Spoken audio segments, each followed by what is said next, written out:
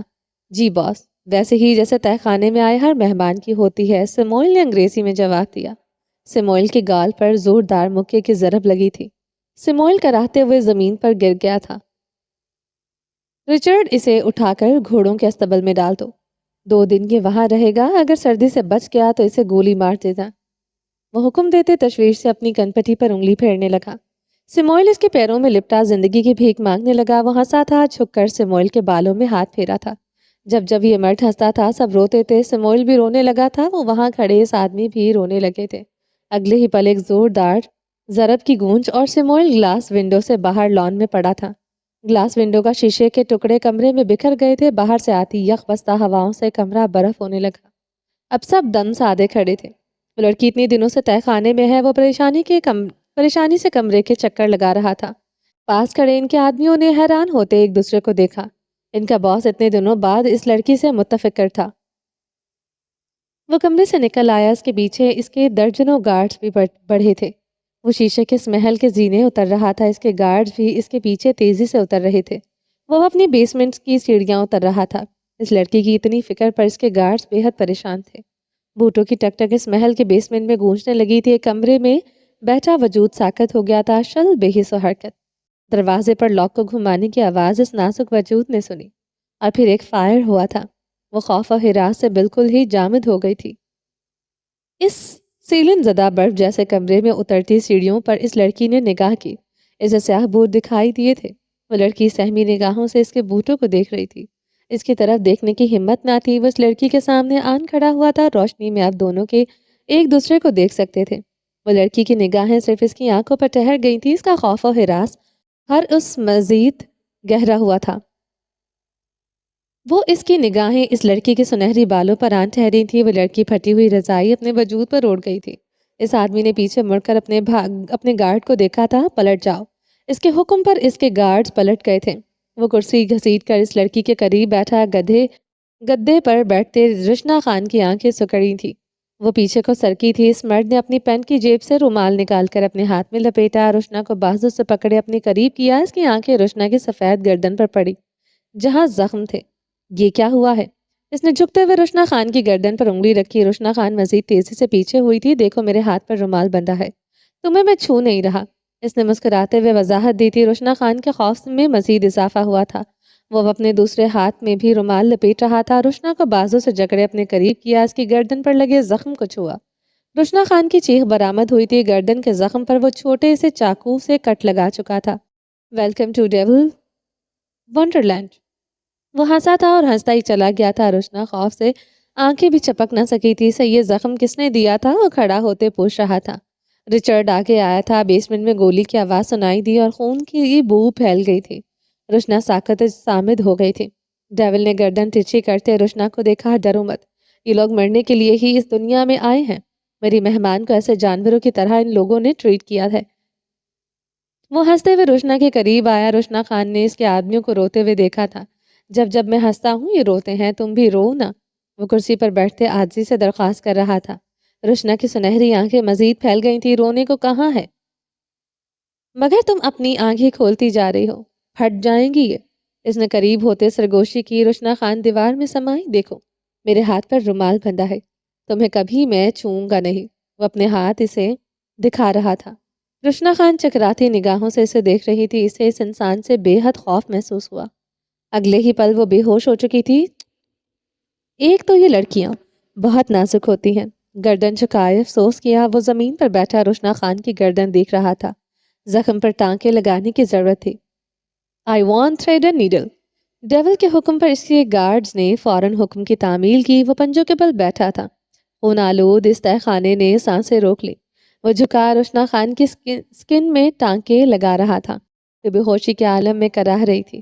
وہ اپنا کام مکمل کرتے کھڑا ہوا۔ اس لڑکی کو آئندہ کسی نے زخم دیا یا اس کے ساتھ برا سلوک کیا، ڈیول اسے دوسرا سانس نہیں لینے دے گا۔ یہ ہوش میں آئے تو اسے کچھ اچھا کھانا دو۔ اس بیسمنٹ میں ہیٹر کا انتظام کرو۔ وہ حکم دیتے سیڑھیاں چڑھنے لگا۔ اس لاش کا صفایا کرو، لڑکی ہے ڈر جائے گی۔ رک کر اپنے آدمیوں سے کہا۔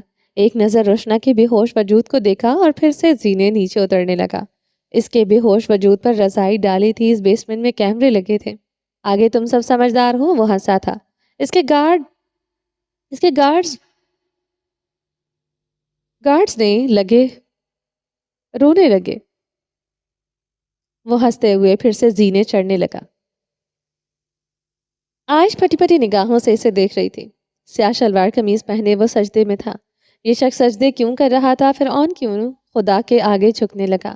وہ لب کاٹنے لگی تھی۔ صوفے پر بیٹھی زاویار کو دیکھ رہی تھی۔ وہ ہاتھ اٹھا کر دعا مانگ رہا تھا۔ عائش اپنی نگاہیں پھیر گئی تھی۔ معصومیت کی حد تو اس انسان پر ختم ہوتی تھی۔ وہ لب کاٹنے لگی۔ وہ دعا مانگ کر اس کے پاس آن بیٹھا تھا۔ اس کے قدموں میں پنجوں کے بل بیٹھا تھا۔ پتا ہے میں نے اتنے عرصے بعد نماز کیوں پڑھی ہے؟ وہ اس کے ہاتھ پکڑے پوچھ رہا تھا۔ عائش نے بے اختیار نفی میں سر ہلایا۔ ایسا نہیں، میں نماز نہیں پڑھتا، مسجد میں نماز پڑھتا ہوں۔ وہ جھوٹ بول رہا تھا۔ وہ جانتی تھی تمہیں مجھ پر یقین نہیں۔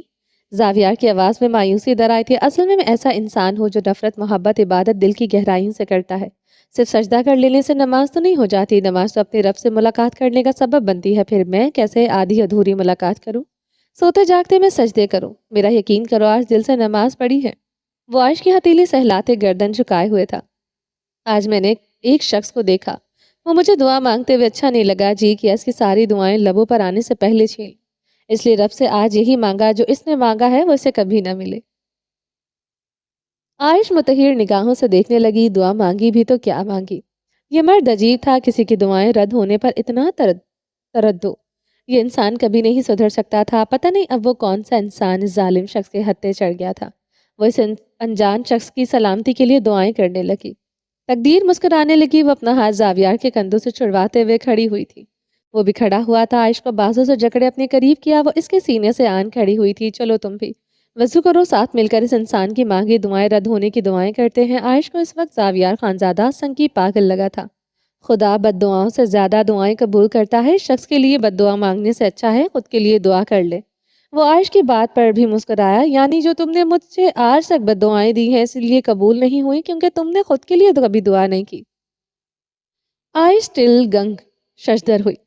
ٹھیک ہی تو کہہ رہا ہے تھا مقابل، اس نے آج تک خود کے لیے دعا نہیں کی تھی۔ اس کا سارا زور زاویار کو بد دعا دینے پر اترا تھا، اس لیے وہ آج تک اس ظالم کی قید میں تھی۔ انجانے میں سردار زاویار خانزادہ خود پر ظلم کر چکا تھا نا، خود کے لیے ظالم۔ کمرے کی در و دیوار اس مرد کو خود ترسی نگاہوں سے دیکھنے لگی۔ کیا پتی کی بات بتا کیا تھا؟ اب یہ ظالم عورت کہاں رکھنے والی تھی؟ اب تو دن رات اس عورت خود کے لیے نجات مانگنے والی تھی۔ تم جانتی ہو میں تمہیں معاف نہیں کر سکتا، ابھی بھی نہیں کر سکتا۔ میرے رومیو ٹائٹان کو مارا تم نے۔ زاویار کے لب کپ کپائے۔ اگلے لمحے وہ خود پر قابو پا گیا تھا۔ رومیو ٹائٹان میرے لیے کیا تھے تم نہیں سمجھ سکتی۔ جب سب مجھے چھوڑ دیتے وہ میرے ساتھ ہوتے۔ عائش پھر سے متحیر ہوئی۔ وہ اپنے اکیلے رہ جانے پر اتنا پر یقین تھا۔ تم خون بہا میں ہو یہ بات میں کبھی نہیں بھول سکتا، مگر ہاں میں خود کو بدل لوں گا۔ زاویار نے عائش کا چہرہ ہاتھوں میں بھرا۔ تمہیں نہیں لگتا تمہیں ایک بار میرے قدموں میں گر کر معافی مانگنا چاہیے؟ میرا بھائی مرا، میرے رومیو ٹائٹان کو مار دیا، میں یہ ڈیزرو کرتا ہوں۔ تو میرے سامنے جھکو۔ سردار زاویار خانزادہ اپنی خودی اپنی ضد کبھی نہیں چھوڑ سکتا تھا، یہی اس کی بدنصیبی تھی۔ تمہیں نہیں لگتا تمہیں ایک بار میرے قدموں میں گر کر معافی مانگنا چاہیے؟ میرا بھائی مرا، میرے رومیو ٹائٹان کو مار دیا، میں یہ ڈیزرو کرتا ہوں؟ تو میرے سامنے جھکو سردار زاویار خانزادہ، اپنی خودی اپنی ضد کبھی نہیں چھوڑ سکتا تھا، یہی اس کی بدنصیبی تھی۔ تم نے میرے رومیو ٹائٹان کو مارا، ایک بار بھی رحم نہیں آیا۔ زاویار کی گرفت اس کے چہرے پر سخت ہوئی۔ آیا تھا رحم، دل بھی کانپا، مگر وہ خاموش ہوئی۔ مگر کیا؟ وہ بے چین ہوا۔ مگر آپ کا چہرہ سامنے آ گیا اور میرے دل سے ہر جذبہ ختم ہو گیا، رہ گیا تو صرف انتقام۔ عائش کی بات پر وہ مسکراتا رہا۔ کس بات کا انتقام میری جان؟ میرے بھائی کو مارا تمہارے بغیرت بھائی نے، اور میرے رومیو ٹائٹان کو مارا تھا تمہارے بغیرت بھائی کی ذلیل بہن نے۔ وہ صوفے پر ٹانگ چڑھا کر بیٹھا، عائشہ سے گلابی ہوتی نگاہوں سے دیکھنے لگی۔ تمہیں گالی نہیں دی میری جان، میں نے تو تمہارے بغیرت بھائی کی بہن کو گالی دی۔ میری بیوی کو گالی تو میں خود بھی نہیں دے سکتا، آخر سرکار ہیں میری۔ وہ ہنسا تھا۔ عائش لب بھینچے وہاں سے جانے لگی۔ رکو، اس کی سرد پکار پر عائش رک گئی تھی۔ ادھر آؤ، اس کے اگلے حکم پر عائش کی جان نکلی تھی۔ وہ گہرے سانس بھرتے اس کی طرف بڑھی۔ تم خود کے لیے جتنی دعائیں مانگ لو، مگر یاد رکھنا ایک ظلم تم نے بھی کیا ہے۔ اب خدا کی نظر میں ہم دونوں برابر ہو گئے ہیں، ظالم سفاح خود غرض۔ وہ عائش کی طرف دیکھتے کہہ رہا تھا، جہنم ہو یا جنت، ہم دونوں کا مقدر ایک سا ہے۔ خدا اگر میری دعائیں قبول نہیں کرے گا، تمہاری دعائیں بھی قبول نہیں کرے گا۔ وہ کہتے صوفے سے ٹیک لگا گیا تھا۔ عائش کی رنگت زرد ہو گئی تھی، وجود حرکت کرنے سے قاصر رہا۔ وہ نچڑی رنگت کے ساتھ زمین پر بیٹھتی چلی گئی۔ وہ منہ پر ہاتھ پھیرتے ہنستا ہی چلا گیا تھا۔ ان دونوں کا بخت مایوس لگتا تھا، وہ جو جانتا تھا کوئی نہیں جانتا تھا۔ چلیں جی، باقی کا نیکسٹ ایپیسوڈ میں کنٹینیو کریں گے۔ امید ہے آپ کو یہ ایپیسوڈ پسند آئی ہوگی۔ اگر آپ نے ابھی تک ہمارے چینل کو سبسکرائب نہیں کیا تو جلدی سے بھی سبسکرائب کر دیں، لائک اینڈ شیئر کریں، اور اپنی رائے کامنٹ باکس میں لازمی دیں۔ اپنا ڈھیر سارا خیال رکھیے گا، دعاؤں میں یاد رکھیے گا۔ ملتے ہیں نیکسٹ ایپیسوڈ کے ساتھ، تب تک کے لیے اللہ حافظ۔